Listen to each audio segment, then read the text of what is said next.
ધોરણ 9 computer chapter 10 દસ્તાવેજમાં સુધારા વધારા અને ગોઠવણી. આજે આપણે તેનું સ્વાધ્યાય જોઈશું. તો ચાલો વિડીયોમાં આગળ વધીએ.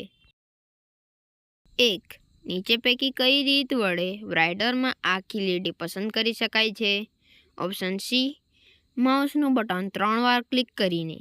2. કોઈપણ ક્રિયાને પુનઃ એટલે કે રીંડું કરવા માટેની શોર્ટકટ કી કઈ છે? Option C, Ctrl+Y.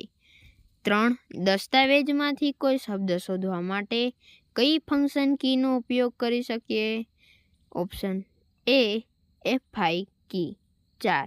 નેસ્ટેડ ક્રમબદ્ધ યાદી બનાવતી વખતે કેટલા સ્તર સુધી જઈ શકીએ? Option D, 10. 5. રાઇટરમાં નીચે પૈકી કઈ લાક્ષણિકતાને કારણે શબ્દોની જોડણી આપમેળે સુધરી જાય છે? Option B, auto correct. પ્રશ્ન 6. શબ્દોની જોડણી ચકાસવા માટેનો કમાન્ડ રાઇટરના કયા મેનુમાં હોય છે? Option C, tools. નીચેના વિધાનો ખરા છે કે ખોટા તે જણાવો. 1. રાઇટર દ્વારા પસંદ કરેલ લખાણને અન્ય દસ્તાવેજમાં નકલ કરવાનું શક્ય નથી, તો આ વિધાન ખોટું.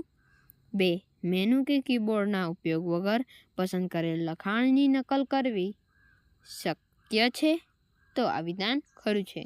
3. Find and replace dialog box ખોલવા માટે ફોર્મેટ મેનુમાં જવું પડે, તો આ વિધાન ખોટું છે.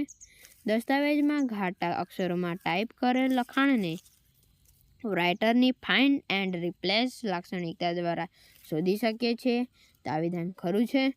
5. દસ્તાવેજમાં આપણે ટાઈપ કરેલા તમામ શહેરના નામ આપણે રાઇટરની ફાઇન્ડ એન્ડ રિપ્લેસ લાક્ષણિકતા દ્વારા શોધી શકીએ, તો આ વિધાન ખોટું રહેશે. 6.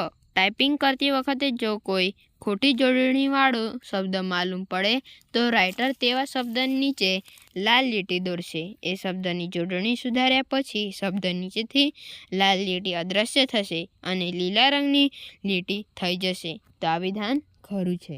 તો આવા જ અન્ય વિડીયો જોવા માટે અમારી ચેનલને લાઇક, શેર અને સબસ્ક્રાઈબ કરજો. આભાર.